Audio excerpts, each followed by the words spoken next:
হ্যাঁ? আরে কি করছো মালা? ও বড় হওয়ার চেষ্টা করছি পাপ্পু। কেন? বাবা মা বলে বড় হতে হবে। ইস, তাড়াতাড়ি যদি বড় হতে পারতাম কি হতো তাহলে?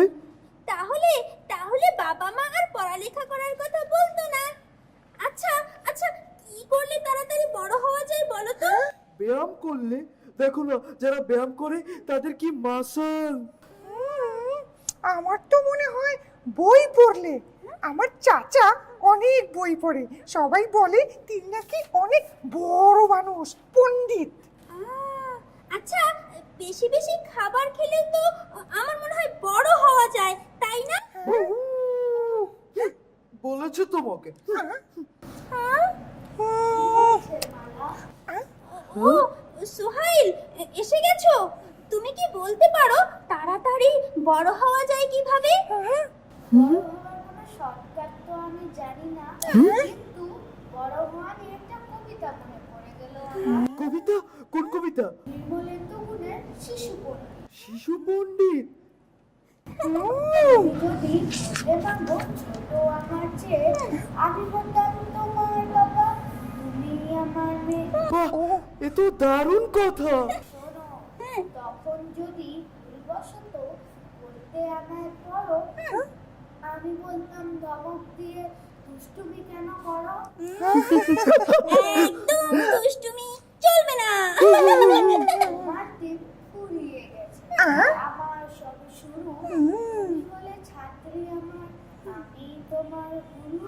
গুরু গুরু গুরু, আমি তোমার গুরু, গোগোদা বস।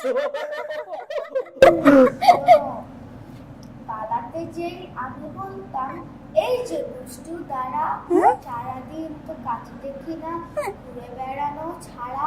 সারাদিন ঘুরে বেড়ানো? তার বসে চুপটি করে শেখো তোমার পাঠ। রবি বাবুর বই পড়েছো? তরের মা।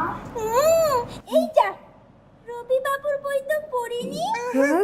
তুমি তখন ফেল ফেলিয়ে তাকাতে মোর পানে, ভাবতে বাবা কত পণ্ডিত, সব কিছু সে জানে।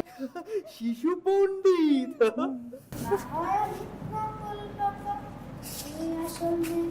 তাই বলে কি সারা জীবন ছোট তোমার চেয়ে? বড় আর ছোট কি যে মুশকিল। কবে যে বড় হব? হ্যাঁ, হব হব, আমরা সবাই বড় হব, তাই না সোহাইল? তখন এই শোনো, অনেক মজা হবে। আমি বড় হয়ে ঈগল পাখি হব।